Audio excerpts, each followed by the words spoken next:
get your game on. Go for the beers. Go for the cheers. Go for the hit and the hits. Go for the stakes and the stakes. Go to get your parlay on. Go to get your party on. Go for the scene. Go for the screens. Go for the gallery.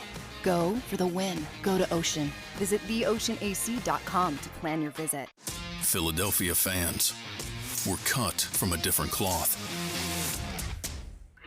Born into a brotherhood and bonded to our team for life. We believe anything is possible because we've witnessed the impossible.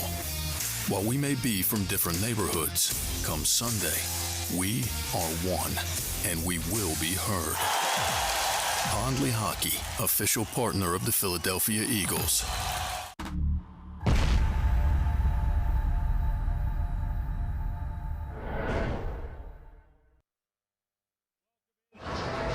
Welcome into the always electric, especially on a game day like today, Ocean Casino Resorts only.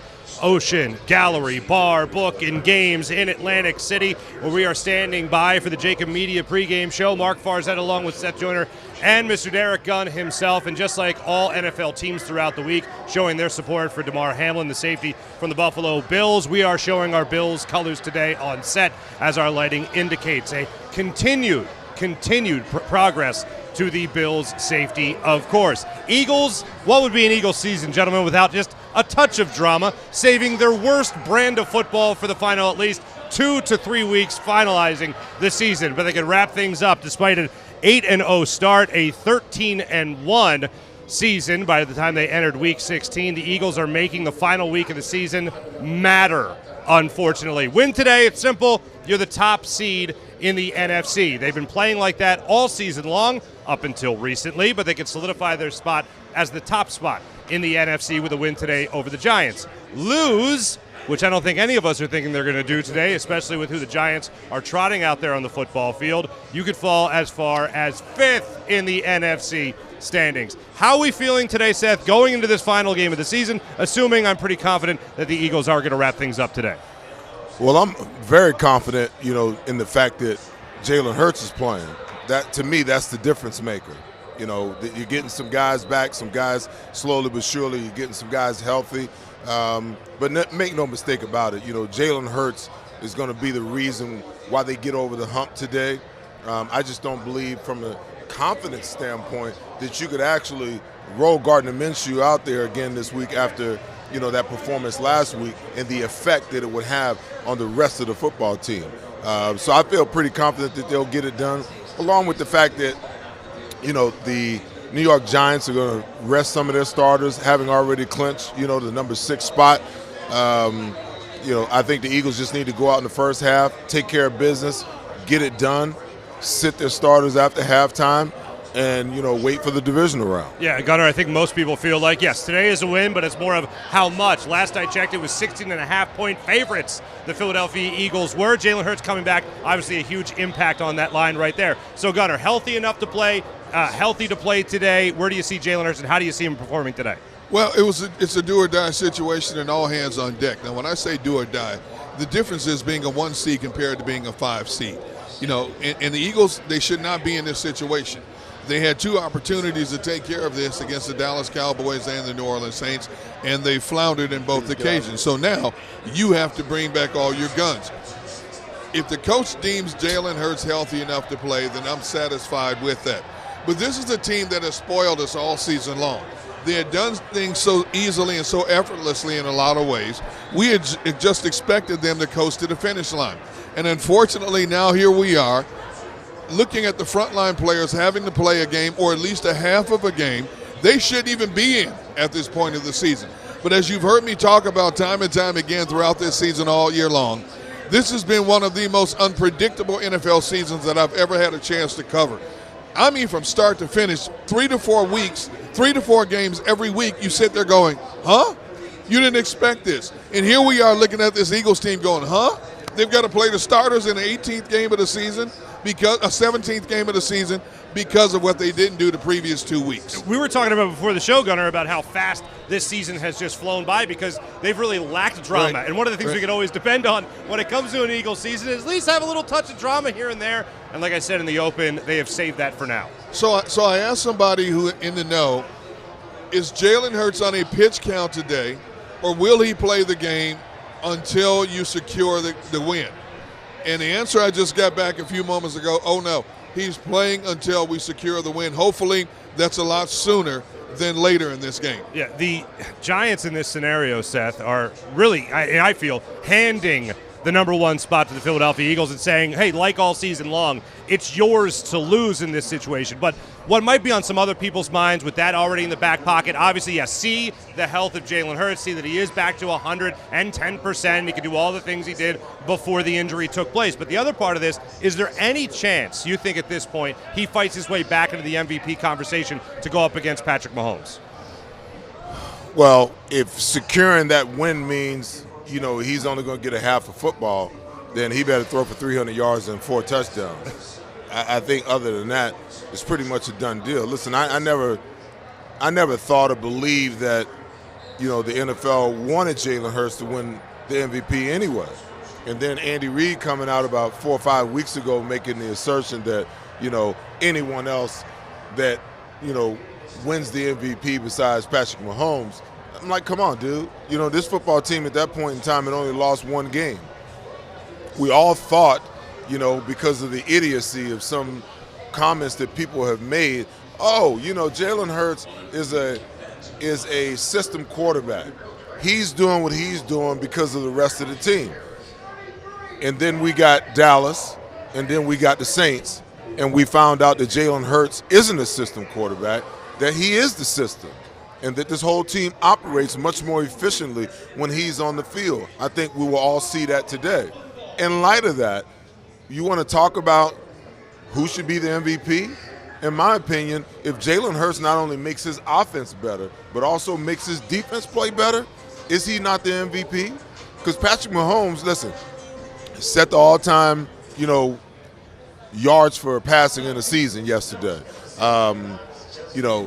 Spreads the ball around the 8 wide receivers. All of those things are fine and dandy. But he's got so many weapons and coaches who are so creative, that his job is easy. And to add injury to insult, the defense is playing some really good football right now across the board. So, it's just a matter of how you want to look at it and who you really deem the most important player to be. I think that a season without Patrick Mahomes, the Chiefs aren't the Chiefs. But yet and still, this magical season that the Philadelphia Eagles had, if Jalen Hurts isn't there for the majority of the games, if he misses half the season, the Eagles probably don't even make the playoffs.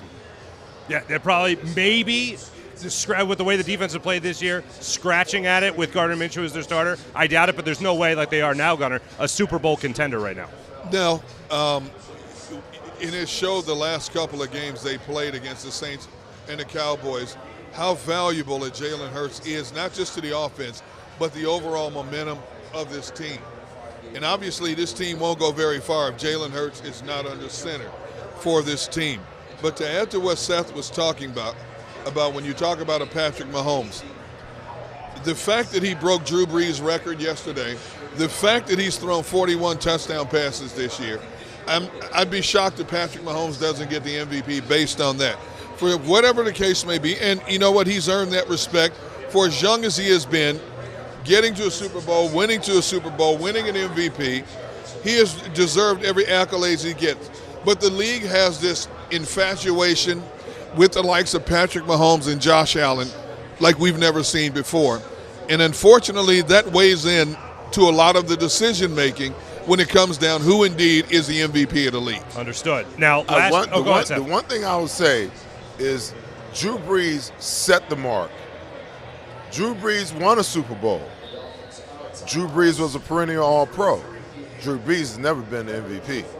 So that kind of gives you an idea of, like you said, D-Gun, how the NFL how they fall in love with certain players and how certain players are looked upon, and the stature and the projection that they want to have for certain players. You tell me, how can Drew Brees accomplish all those things and never be an MVP?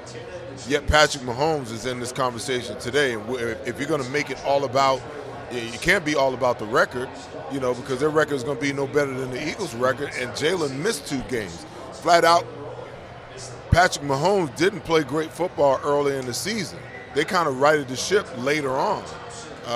So, I just want to throw that out there for food for thought. No, absolutely. No, it's a point well worth making, of course. Now, aside from the MVP candidacy, when looking at Jalen Hurts, you can really look at his career as an odd career. When he gets picked, most people, I would venture to guess, most people were against the selection. Nothing against Jalen Hurts, but you had just signed Carson Wentz. You already had a franchise quarterback. So he really started things off here, not by his fault by any means, on a negative side of things with fans. Then he gets the opportunity to play. He shows a little bit of promise, very small, in the limited playing time he got when he took over for Carson Wentz. Then showed what he could do last year as a starting quarterback. We go through an entire offseason a year ago looking at Jalen Hurts and asking the question, is he the guy? I don't think he could have. Now, still playoffs, still yet to be determined. But I don't think he could have had a regular season with more of an exclamation point on being the guy than he has this past season for the Philadelphia Eagles. So I want to ask you guys this question. When it comes to all the question marks he had surrounding him going into the offseason, what was the biggest question that he answered with his play this year, Gunnar? Could he read a defense? Could he go through progressions? Those were the 2 biggest issues. And he came out of the gate and he answered. He checked those boxes off real quick. And you're saying, okay, it's the first game of the season. They're playing the Detroit Lions, a team that has a subpar defense. Let's see as the season goes along. He has been consistent in those categories all season long. So those were the 2 big criteria, and he's answered them time and time again. All right, so we're looking at reading a defense. Seth, what has he improved upon the most? For me, it was, learning how to be a pro quarterback. I didn't feel like reading a defense and some of the intangibles that people had questions about were the real issue for Jalen. I felt like it was, could he improve his footwork in the pocket? Could he improve his accuracy? Could he improve his rhythm and timing? Because the difference between the college game and the pro game is throwing the ball on time and throwing it on rhythm. And if you do that, then your accuracy will go up because you're throwing to a spot and you're releasing the ball. When your wide receiver puts his foot in the ground at 9, that ball is out of your hand now. So when he turns at 10, the ball is on him. Could he make those adjustments? And the last one was finally being in a system for more than 1 year, for the first time in 6 years of football for him. How would he react to that? And I think he took this offense, he owned this offense,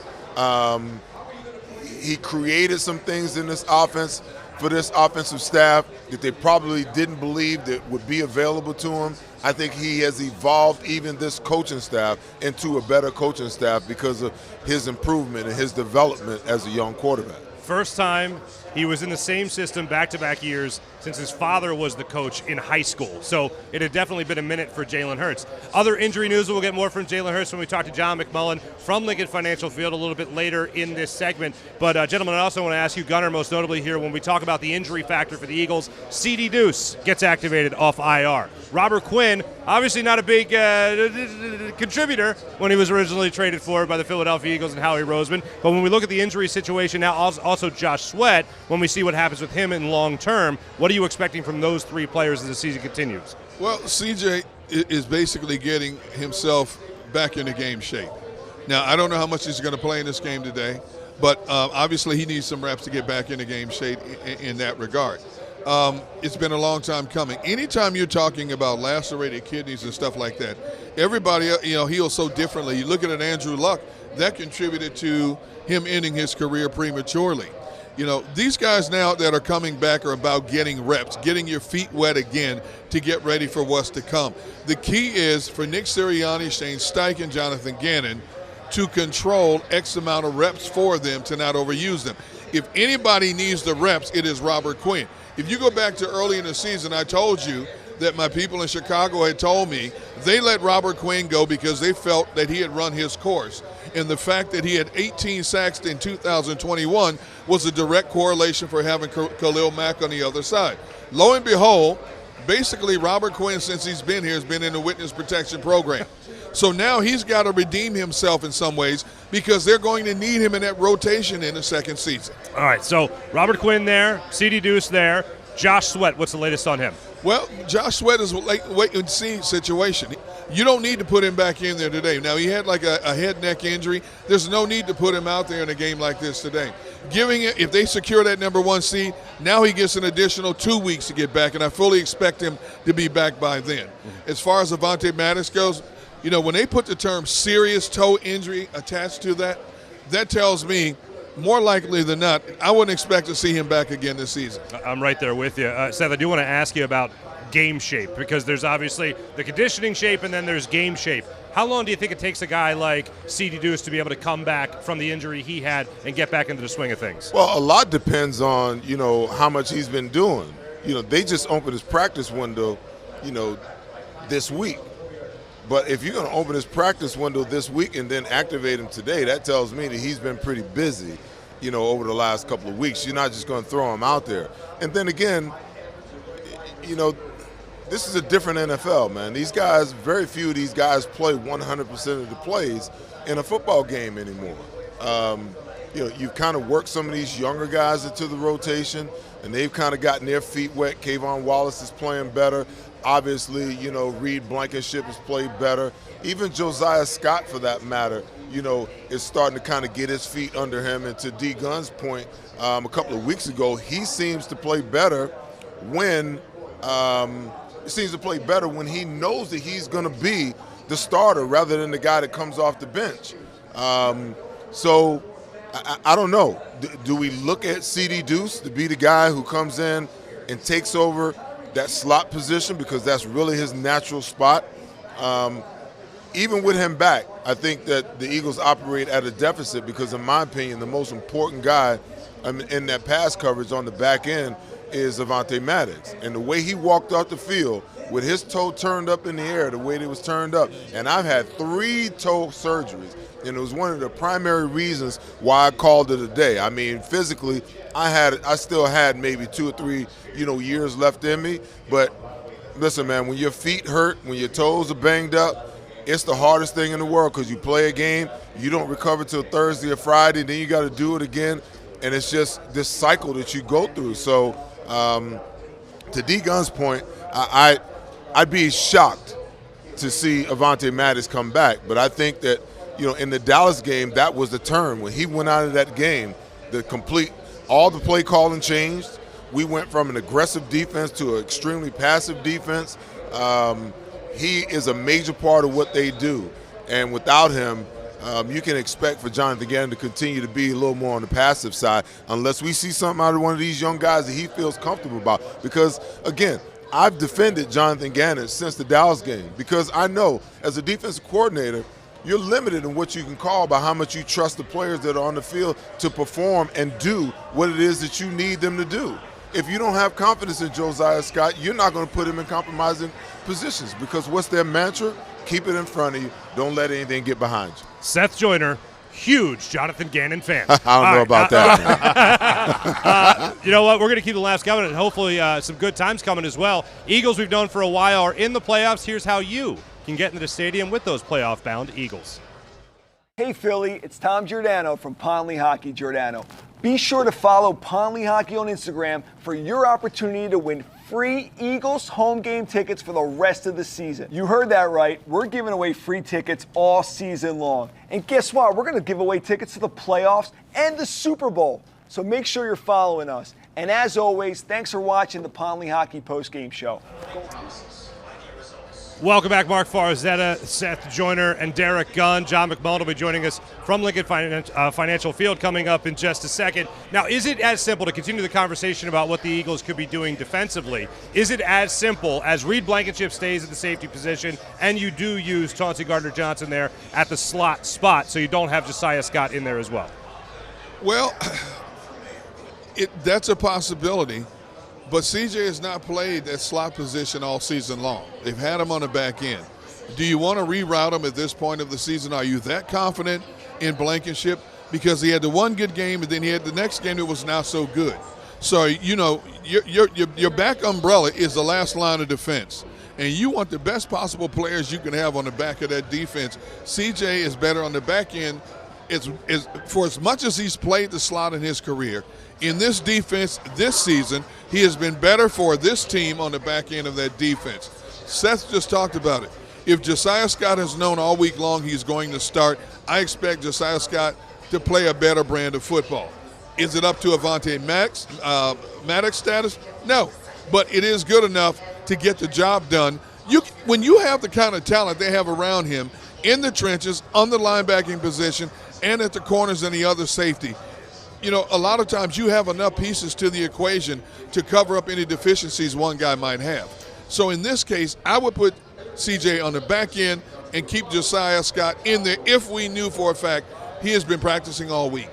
There is one name that we left out when we were talking about injuries for the Eagles, and that goes right there with Lane Johnson, the Eagles all-pro right tackle. You had Jack Driscoll filling in last week, who I thought did a serviceable job there, had some struggles, but overall played well in that game. Some of the rumors that have come out are that if the Eagles are going to miss Lane Johnson for more than just a couple weeks, and if they are going to miss him into the playoffs, do you then start to attack the offensive line by a different trait? Do you start moving the left tackle, a guy like, for instance, Andre Dillard, moving him to left tackle and taking Jordan Mailata and moving him to the right tackle spot? Has Jack Driscoll so far done enough, Seth, to stay at that right tackle spot while Lane Johnson is out? Listen, I can't have my right tackle being pushed back into the quarterback when I have to throw the football. You know, now, Lane hasn't given up a sack, you know, and I don't know how many games now. I think that, you know, the one thing that Jalen gives you is that when he feels that pressure, he has the ability to get away where Gardner can't go anywhere because he's reluctant to run the football. I said it, you know, when Lane got hurt. I said, you know, he's going to get a steady diet with Cam Jordan. Cam Jordan plays all up and down that Saints defensive line. He primarily lined up on Jack Driscoll all game last week, okay? And then you turn around and you got Kayvon Thibodeau today. I don't know how much he's going to play, but I can assure you that he's not going to line up on Jordan Mailata that much. He's going to line up on the other side. So as you progress throughout the, you know, once you get to the playoffs, you know, defensive coordinators and offensive coordinators are looking for those weaknesses. You know, so if I can take my best pass rusher and move him over on your worst offensive tackle, and you're not going to put a tight end there, you're not going to chip with a back, you're just going to ask this guy to kick all game long. That's the thing that blows my mind. I mean, come on. If you're going to put the guy there, you know he's a backup. By nature, he's a guard. You ask him to play tackle. He's showing you that he can't sit down and take the bull rush, and you don't give him any help, yet you want to throw the ball the entire first half. I'm like, that kind of stuff makes no sense to me. You know, at least chip him with a back. The back 9 times out of 10 is your safety valve. So at least chip him with the back and give him some help. Plain and simple, Jack Driscoll is a better offensive tackle moving forward than he is setting up and setting back. Eagles played right into the Saints' hands last week. I still can't get over the fact they ran the ball only 15 times. And they exposed Jack Driscoll, and the Saints deliberately put Cam and Jordan on that side because of the advantage there. Even though we're playing the Giants' backups today, I would expect Brian Daboll and Wink Martindale to do something similar. Who's going to be playing today that we can get an advantage on and make things a little bit hotter for Jalen Hurts back there? To me, Jack Driscoll is auditioning for playing time in the postseason. If he plays anywhere near like he played against the Saints, I fully expect him to take Mailata, flip him to the right side, and finally bring Andre Dillard in on the left side. So he did not pass the test last week. He did not pass the test last week. Okay. No. Best case scenario is that Lane miraculously heals up enough to get us through the Super Bowl. Yeah. And listen, and he's even when he comes back, he's going to get tested. You know, they're going to be running games and all kind of stuff. You know, nothing wrong, nothing against his technique and his ability to do what he does, because in my opinion, like everybody else's, he's the best right tackle in all of pro football. But when you got an injury to your groin, you know, they're going to give you everything they can to get you moving your hips and turning your and moving as much as you can. They're not going to give you a guy that's just going to run straight down you. They're going to be trying to get upfield. They're going to be running TE stunts. They're going to be doing everything they can to try to get him to tweak that groin so they can get him out of the game and get Jack Driscoll back in the game. All right, for more on the Eagles-Giants matchup, let's head to Lincoln Financial Field, talk to our NFL insider for the JAKIB Media YouTube channel, for those watching here on JAKIB Media as well as 6abc.com. John's brought to us by Thrive Financial Services. John, Jalen Hurts today, Gunnar talked about it earlier. Are we looking at a pitch count today? What can we expect from the Eagles quarterback? Well, I think they hope there's a pitch count, because I think you hope you get out of here with, the ability to sit some starters and sit some key players, because the Giants don't need to win this game, and they're going to take the tack of not playing their key players. So, you don't have to go back too far, guys, to see this team dominated the Giants at full strength. There's no reason they shouldn't do that today against the backups. So I think they're hopeful that everybody's on a pitch count. But certainly Jalen Hurts, with that shoulder injury, he's going to be on a pitch count when it comes to the running game. I can tell you that. I don't think the throwing aspect of it, people have focused on that, and I don't know why. I think he's fine from a throwing perspective, but they don't want him taking extra hits on that shoulder. John, I'm glad you mentioned the proverbial running game. A running game we thought they would establish against the Saints, which they never did. A poor Saints run defense. Here we're looking at a Giants run defense who's going to be playing a lot of subs, giving up 145 yards a game against one of the better running football teams in the National Football League. But as we sit here right now, are you confident that that's the game plan, to run the football and to keep Jalen from taking those unnecessary hits?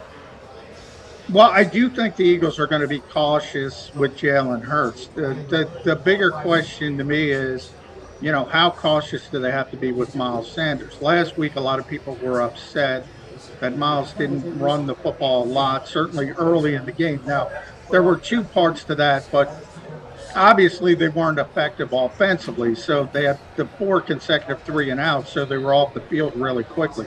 But Miles is dealing with a knee injury. He was wearing a bulky brace. So, somebody pretty high up admitted he was on a pitch count last week. So that kind of explains the disconnect on partially that. Now, the New York Giants are in town. You guys are at Ocean. Put some money on Boston Scott scoring a touchdown. That's probably going to happen.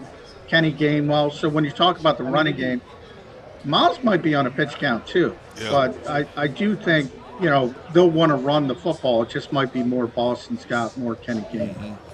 John, I saw some footage this week of Miles in training camp without the knee brace on. So I'm kind of wondering how much of a pitch count he's really on if you're not practicing with the knee brace on opposed to playing with it, because, you got to get used to that thing. I've played with it before. It is one of the most uncomfortable things, to try to get through a game with.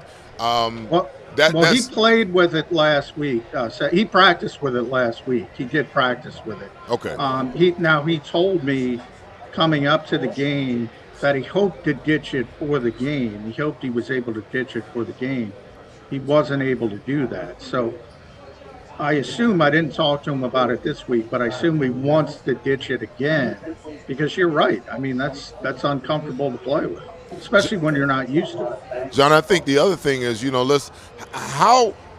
the way this offense is structured, how does this coaching staff mete out how much Jalen Hurts actually runs opposed to how much they protect him? Because let's just be honest, this is a read option / RPO offense. And the defense, more than the coaching staff, dictates how much the quarterback actually runs the ball. And I think that's the thing that people miss sometimes. Those 2 games this year, I believe it was the first game against Detroit and the Chicago game, the 17 carries in both of those games. I'm not seeing that the coaches are calling 17 call plays for Miles. For Jalen. Some of it is he's scrambling. A lot of it is an RPO. It's the read that he's making, and all season long he's made the right read in keeping the football. So how do the Eagles protect him this way? What part of that offense is constructed in a way where you take the read option away and Jalen Hurts is as effective as we need him to be today? Well, he probably isn't as effective as he normally is. But the key part is he's more effective than the alternative. You saw it kind of last year when he hurt the ankle, and he came back, and it was the Washington game where he only ran it twice. Now, what you do is you take the zone read off the table. So instead of zone read, where Jalen's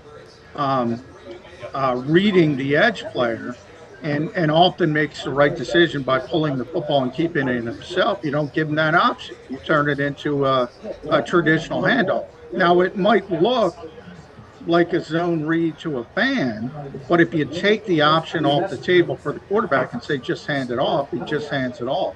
The Eagles did that last year to protect Jalen with the ankle. I think they'll do it again this year to protect him a little bit. But you're also right, Seth. You know, those 17 carries in Chicago, there were 6 design runs, according to Shane Steichen. So, you know, people see that number 17 after the game. You got to take, in that case, you got to take out the kneel downs at the end of the game in victory formation. I think they had the quarterback sneaks and all the zone reads where, all right, Jalen might pull it, but if the defender does something else, he's going to hand the football out. So from the hand the football off. So from the Eagles' perspective, there are only 6 design runs, but he ended up carrying it 17 times. So some of that is obfuscated. People don't look into the context, but they want to protect him. They don't want him taking hits on that shoulder. And let's be honest, if they took care of business, Jalen Hurts wouldn't even be playing in this game.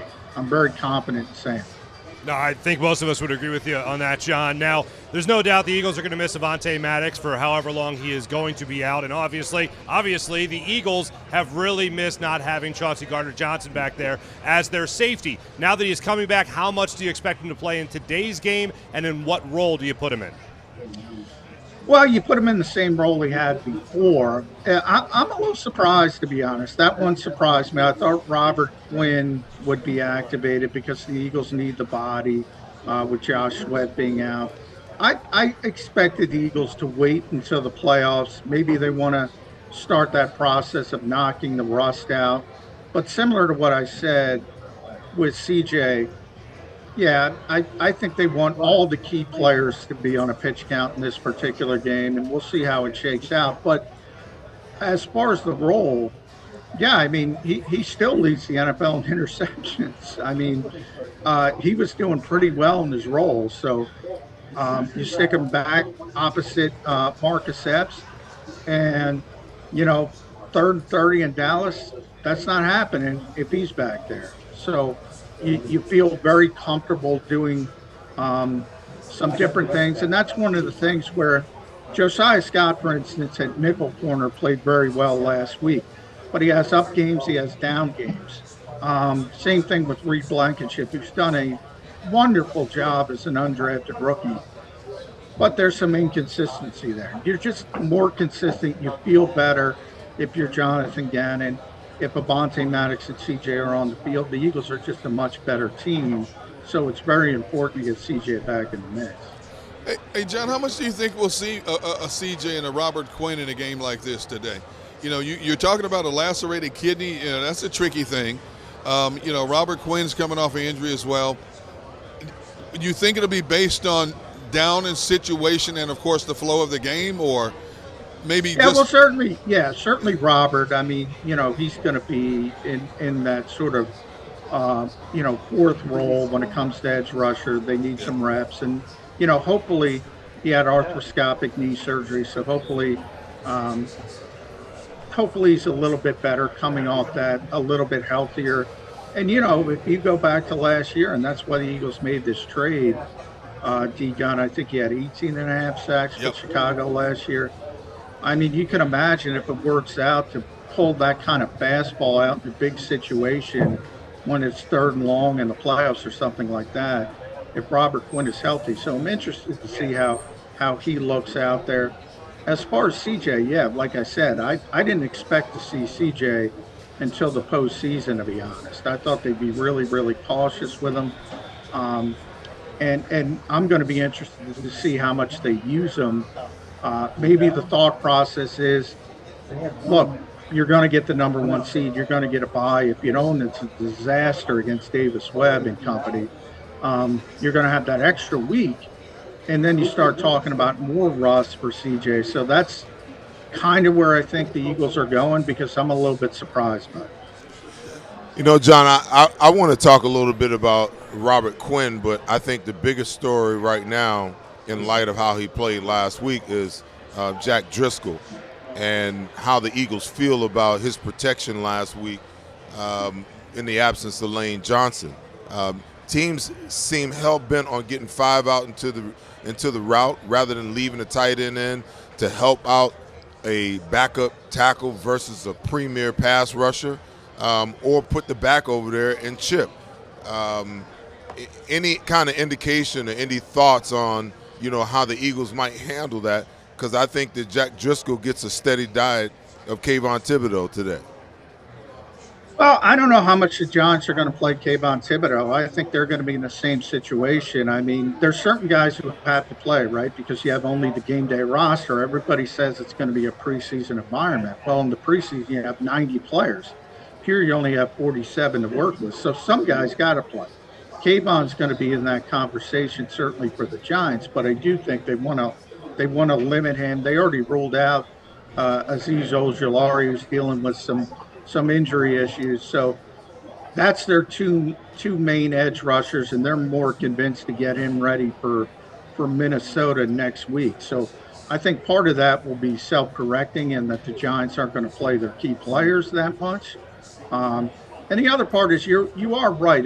If I am going to criticize this staff, and I criticize both sides, offense, defense, the next man up mentality, and you know this as a player, Seth, I get why coaches have to act like that. They have to be optimistic by nature. They have to count on reserves.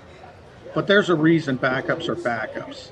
And you as a coach, you can talk about next man up all you want. But when it's Josiah Scott instead of Avonte Maddox, when it's Reed Blankenship instead of CJ, when it's Jack Driscoll instead of Lane Johnson, you got to adjust a little bit. In other words, you can't just expect Jack Driscoll to be Lane Johnson.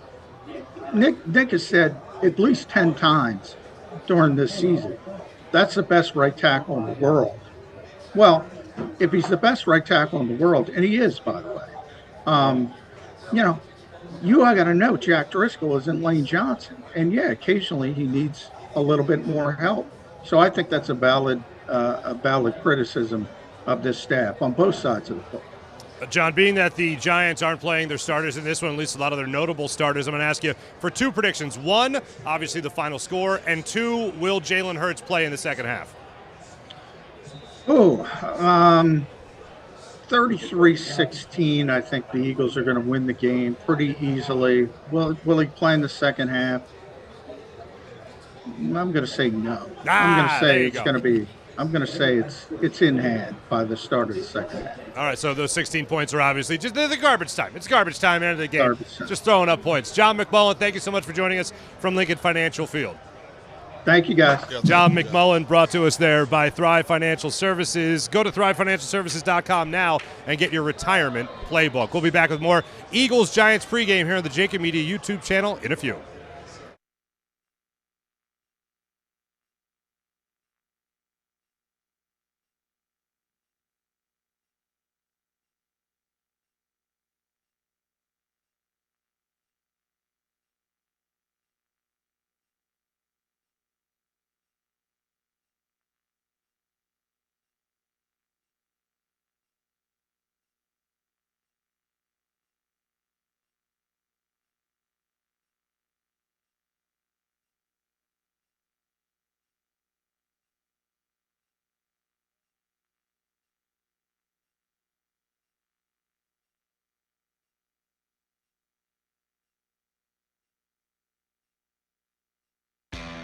Go to get your game on. Go for the beers. Go for the cheers. Go for the hit and the hits. Go for the stakes and the stakes. Go to get your parlay on. Go to get your party on. Go for the scene. Go for the screens. Go for the gallery. Go for the win. Go to Ocean. Visit theoceanac.com to plan your visit. Do you stream on a Roku, Fire Stick, Android TV, or Apple TV? Now you can watch 6ABC 24/7 with the 6ABC Philadelphia streaming app. The big story on Action News. Search 6ABC Philadelphia and start streaming today. Philadelphia fans, we're cut from a different cloth. Born into a brotherhood and bonded to our team for life. We believe anything is possible because we've witnessed the impossible. While we may be from different neighborhoods, come Sunday, we are one, and we will be heard. Pondley Hockey, official partner of the Philadelphia Eagles. We all know that taxes are just part of life. It's true during our working years, but also in retirement. But what you might not know is up to 85% of your Social Security benefits might be taxed.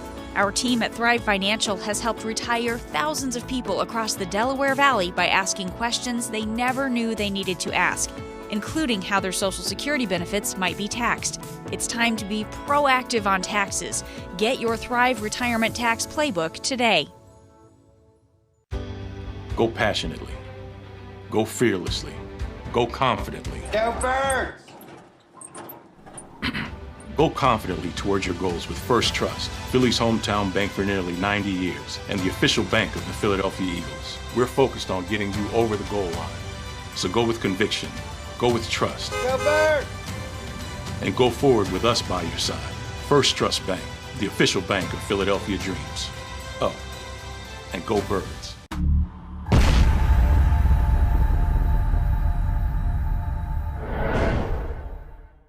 Go for the beers. Go for the cheers. Go for the hit and the hits. Go for the scene. Go for the screens. Go for the gallery. Go for the win. Go to Ocean. Welcome to Pondley Hockey. We've helped over 100,000 injured and disabled workers obtain benefits, as well as some of the biggest settlements in the state. If you've been injured at work, give Pondley Hockey a call. Score and save in southeastern PA and Delaware with Colony Pools this football season, and let the experts close your pool with a custom Merlin safety cover in green for the birds. And if you join our Winter Watch team, we'll give you another 20% off, and Colony Pools will handle it all. Keep your tiles on your pool, not in your pool. Fly with Colony right now, birds fans. Visit flywithcolony.com. Number 1, Jeff D'Ambrosio. Destination Downingtown is rolling back prices for a December to remember. For a limited time, you can own, not lease, brand new 2023 Jeep Wranglers for only $30,995 or $339 per month. New Rams starting at only $30,995 or new Ram 1500 Bighorn Crew Cabs $189 per month. Zero down can deliver. Get the price you want, the selection you need, and the VIP treatment you deserve. Jeff D'Ambrosio, Destination Downingtown, Big Finish Sales Event.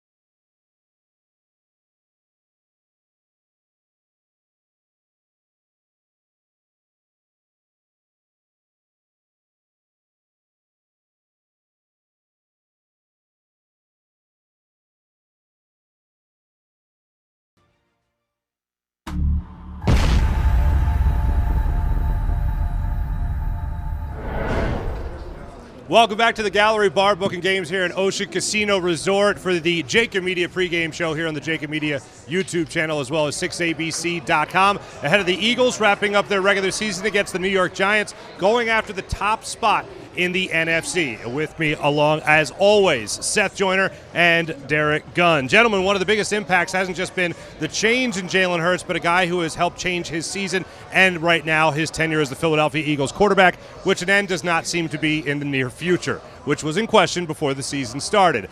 A.J. Brown's impact on this offense has been phenomenal. We look back to that draft night where the Eagles were able to get him in that first round with trading one of their first-round picks. He has been nothing short of spectacular, getting Jordan Davis and then obviously making the trade there for A.J. Brown. 9 yards shy, gentlemen, of setting a new receiving record for the Philadelphia Eagles in a regular season, passing Mike Quick's mark. When you look at what he has done, Seth Joyner, this season, how much of a trusted target has he been for Jalen Hurts?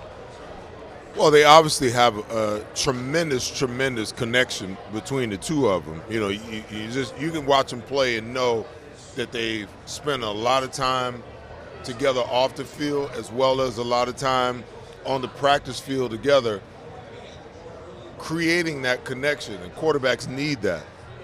You know, I think that there was nothing more evident than, you know, the interception by Gardner Minshew last week and A.J. Brown's conversation about, you know, hey, I tried to get his attention. Now some people can say, oh, you threw him under the bus, but, you know, if he was trying to get his attention, he was trying to get his attention. That's just a fact. You know, if Gardner wasn't aware, you know, that's on Gardner. But, you know, be that as it may, people are going to make of it what they want to make of it. But I guarantee you that situation doesn't occur between Jalen Hurts and A.J. Brown, because they have that, you know, that symbiosis, if you will, between them, where it's an unspoken communication. So he's big time. I mean, we talked about it. Me and D-Gun, we were together on draft night when the trade was made. You know, and I looked at D-Gun, I'm like, you know, the Eagles, before the draft even started, I said the Eagles need to sign a veteran wide receiver. They need a veteran wide receiver in this room of young guys. And boom, second round, here we go. We get our veteran wide receiver. Not only is he a veteran, but he's only 24 years old, and he's the best friends with the quarterback who's trying to become the franchise guy. So it seems like, you know, how he's pulled all the right switches and all the right plugs, and, you know, bringing A.J. Brown, to me, was a godsend for this, not only for this offense, but for the development of Jalen Hurts, because he could talk to Jalen Hurts about things that I was concerned about. Timing routes. If they're running a timing route in practice or away from the facility, you know, A.J. Brown's going to be like, dude, you late. You're late, man. Get that damn ball out of your hand. When I'm at 9, that ball better be leaving your hand. Those are things that young players need to learn. And a lot of times you only learn it by experience, but if you have someone who has experience that can tell you how it should be, that speeds up that development process, you know, for your quarterback. And then think about the impact that it's had on these young wide receivers. I'm still waiting to see it on Quez Watkins, but think you're going to be waiting for a while. think of the impact that it's had on a guy like Devontae Smith in his second year. We expected great things out of him, but to be a 1,000-yard receiver in your second year with a guy who's wide receiver 1A and you're 1B, come on, man. All right, Gunner. I know a lot of people before the season started were looking at A.J. Brown and saying, oh, this is like T.O. I didn't have that same vibe, and that's not – I mean, that's the greatest person I've ever seen wear an Eagles jersey. Albeit for one great year, that's the greatest I've ever seen. But when it comes to A.J. Brown coming in, I didn't think, oh, my God, the Eagles got the weapon like they got when they got T.O. here. But certainly they got a huge weapon when they got A.J. Brown, and he has left nothing out there on the table other than how he has played and performed at the high level this season. When you look at him coming in, is there anybody else that's comparable to bringing in A.J. Brown and the impact he's had on this offense? You mean at the wide receiver position around the league, for the Eagles team? For the Eagles. No, you know, when they took him, when they made the deal for him, the first thing I'm thinking is, now they've brought in a physicality and an attitude to the wide receiving position that was sorely lacking. Okay. And he's only 24 years old, but he had already established himself as a two-time 1,000-yard receiver. He would have had a third 1,000-yard receiving year if he hadn't gotten injured, okay? So they brought in a physical presence. They brought in a guy who had a connection already with the quarterback of the future. We give Howie Roseman credit for a lot of things, but I don't think Howie gets enough credit for how this was strategized. He could have gone out and made a deal for a lot of receivers. Somehow, some way, he gets a guy who has a connection with the quarterback and gives them a certain physicality that had been sorely lacking for quite some time. You know, so kudos to Howie for being able to pull this off. And even today, I still sit here and go, how in the world did he pull this trade off and still keep his team in a position to get some quality players that he needed? You know, and AJ, the AJ to Jalen connection, and Jalen to AJ connection has been everything we anticipated and then some. All right, now I know the Giants aren't exactly rolling out their best roster for this game today, so when it comes from get-right games or it comes to statement games, whatever it might be, to end the season, I think the only statement the Eagles care about is the one they should be making after this game, which is we are the top seed in the NFC, something most of us expected really halfway through this season of what the Eagles could do this year, which is great. However, when it comes to what happens after this game, granted the Eagles getting that first-round bye, earning it today, a phrase has come out surrounding this Philadelphia Eagles team that seems to be picking up steam. Can you nullify the idea today, gentlemen, of one and done, as some people are predicting with the Philadelphia Eagles, albeit who their opponent will beat today? Seth, can you help kick that to the curb? Well, I think that becomes the narrative when you lose to – a Cowboys team, you have a chance to win, but you turn the ball over 4 times, so you're really not expected to win. Then you follow that up, with a loss to a New Orleans Saints team that you should beat. Now all of a sudden, because people have been waiting all year long. You got a team that rips off 12 wins in a row before they lose one, and I think we here in Philadelphia got bored. As crazy as it sounds, we wanted them to win and continue to win. We wanted them to go undefeated. But sometimes, you can hear Merrill Reese's voice, touchdown, A.J. Brown. And I'm like, where is that touchdown? That's what that's what I'm used to hearing.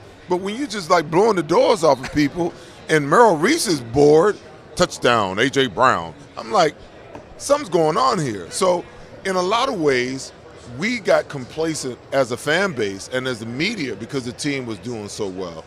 And then all of a sudden, they hit a little bit of adversity. Some injuries kicked in.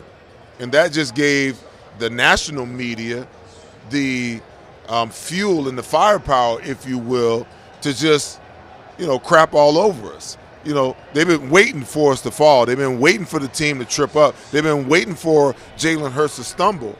And now all of a sudden, all these teams, we come back to the pack, to these teams that have been chasing all season long, and now's the opportunity. Oh, I believe that the Eagles are going to be one and done. Shut up. Shut up. Because if the Eagles are at 100% across the board, okay, they're the same team that ripped off 12 in a row. And guess what? There's not a team in the NFC that really concerns me. Now, the San Francisco 49ers, yeah, they concern me a little bit. There's not another team. I'm not worrying about Dallas rolling up in here. We'll handle Dallas with Jalen back 100% and the defense playing the way, that they need to play, and Jonathan Gannon being a little more aggressive. I'm not worried about, we already showed that, we can handle the Minnesota Vikings and Kirk Cousins.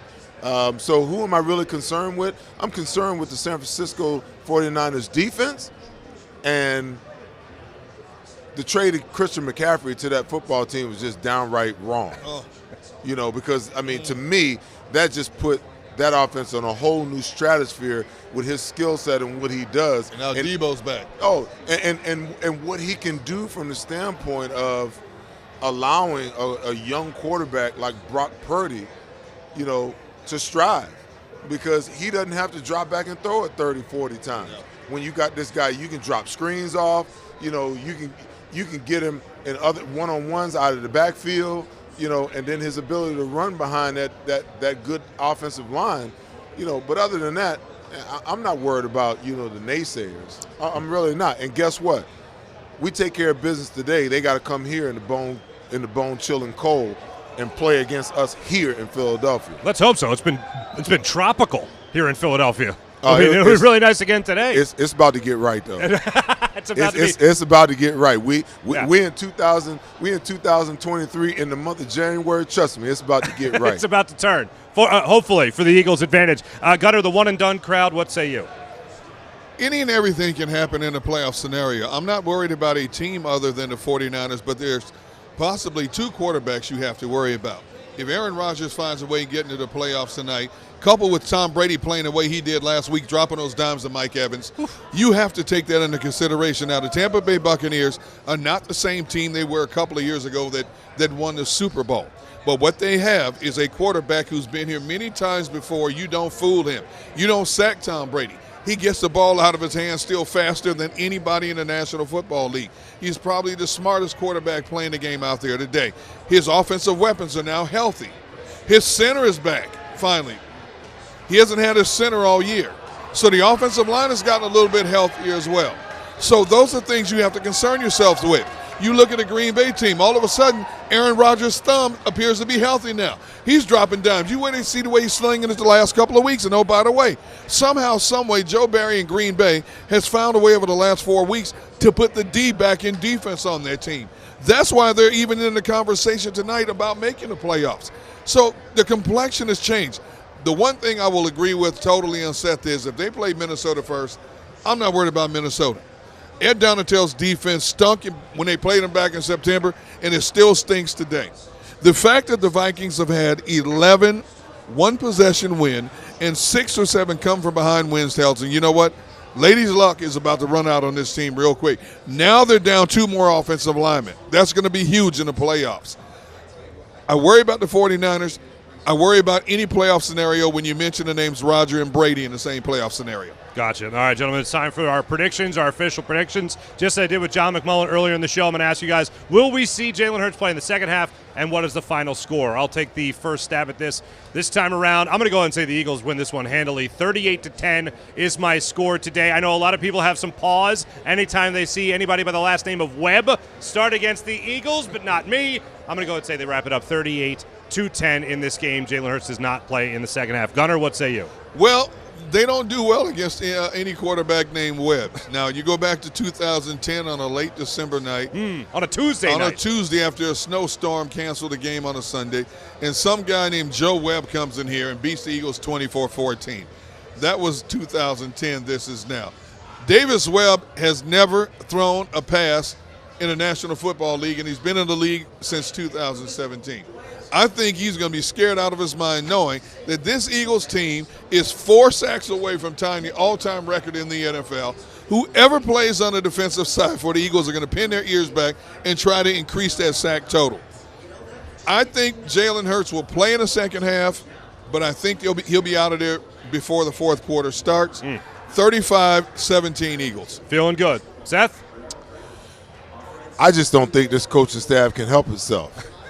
You know, I knew you was going to say it. I knew it. I believe that Jalen Hurts comes out throwing the ball all over the map. Don't do it. Don't say it. Don't say it. Listen. They did it against the Saints. You just ran off the numbers, 143 yards a game. The Giants are giving up. Yeah, and Saints were giving up 132. They just can't help themselves. Okay? They're going to come out, and Jalen's going to be – he's going to be throwing it. He's going to be slinging it. He's going to be running, you know. And to be honest with you, I'm okay with it. And I'm going to tell you why. Because when you get injured, there's 2 hurdles that you have to overcome. There's the physical hurdle, which no doubt Jalen has prepared his body and maybe even healed his body to the point where physically he feels that he can get it done and he's fine. But until he takes the hits, until he experiences what that feels like again after the last 3 weeks, psychologically, he's not going to be where he needs to be. Now, I'm not so sure that the Eagles are aware of that or as they are just, you know, stubborn in how they want to do things.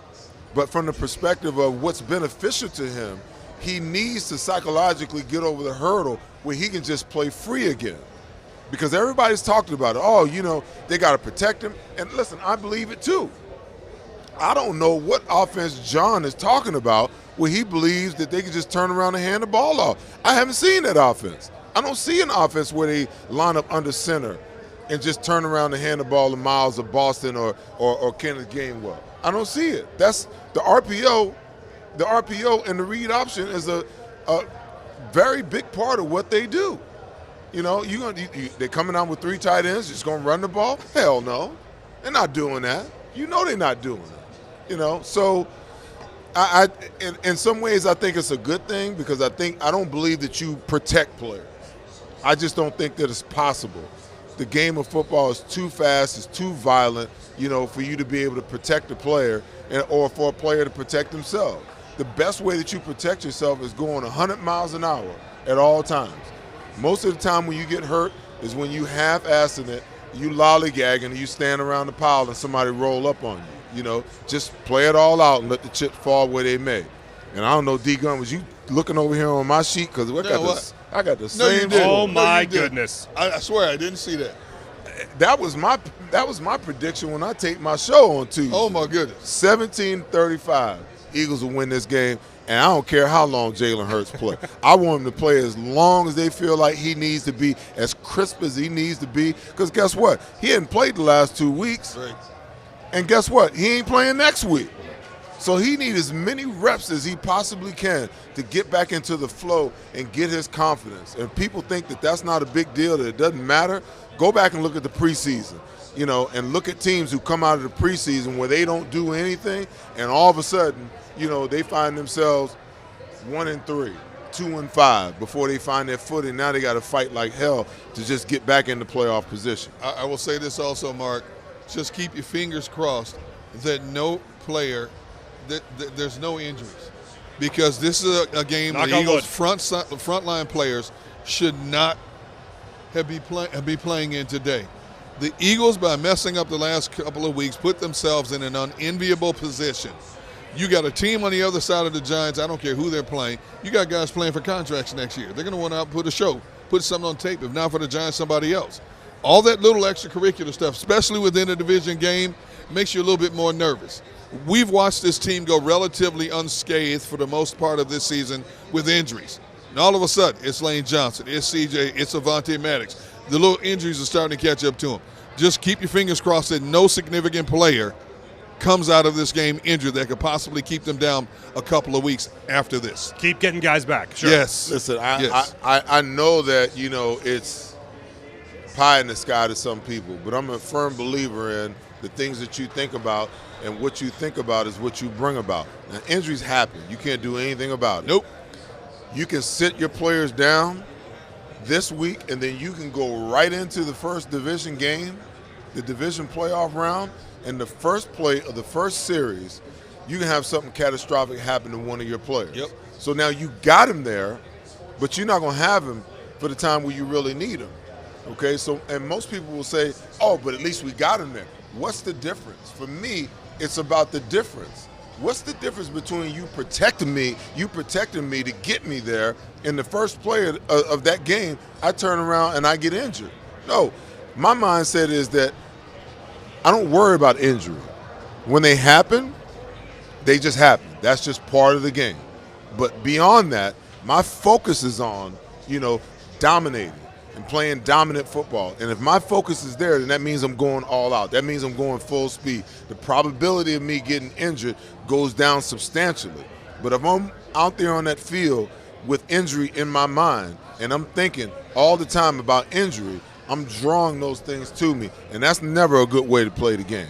This is the last show we are doing of the regular season. I know it'll go into the logbook as the last show of the regular season. I'll remember it as the show where we saw Seth Joyner do a Merrill Reese impression, and I hope we get another opportunity to hear that again. I'll be along with you guys, along with Devin Caney and John McMullen for the JAKIB Media halftime show. Mike Missinelli will be along for the post-game show on the JAKIB Media YouTube channel and 6abc.com, courtesy of our friends at Pond Lee Hockey. For Derek Gunn, for Seth Joyner, we'll be back with you guys hopefully in 2 weeks when the Eagles wrap up the top seed after today. Be along with you guys at halftime. Have a good one.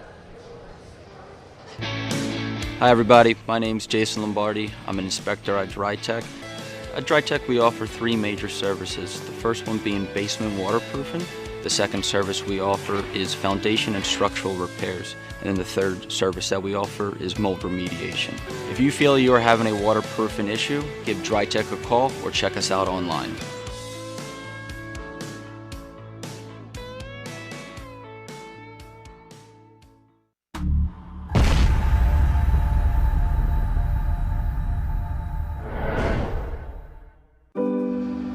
My husband hadn't missed work in 15 years. His injury required months of rehabilitation, and unfortunately, the insurance company didn't see it that way. I was working 2 jobs, but it wasn't enough. One conversation with Pond Lee Hockey changed everything. We sat down, told them our story, and they guided us through the whole workers' compensation legal process. Pond Lee Hockey. Tell us your story.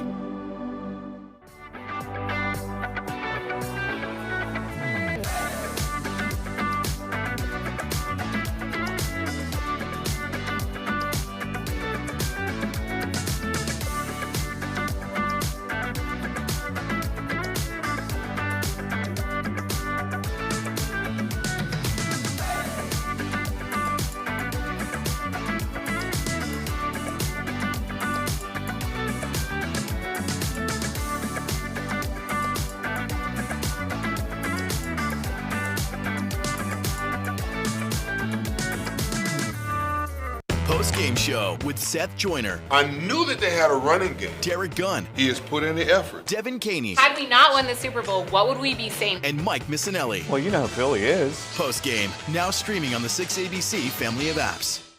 Celebrating the life of your loved one is what we do at Life Celebrations by Givenish. When the matriarch of the Dalloway family died suddenly at 82 years old, Life Celebrations by Givenish stepped in. They will make this the easiest thing that I know it's not easy, but they will make this as easy as possible. Life Celebrations by Givenish, customizing services as unique as the individual. I just know that my dad, who is in charge of everything, was not in charge of anything at that point when my mom passed. And again, just another shout out to this place for making it easy. Turning tragedy into a celebration of life, no matter how hard, is what we do at Life Celebrations by Givenish.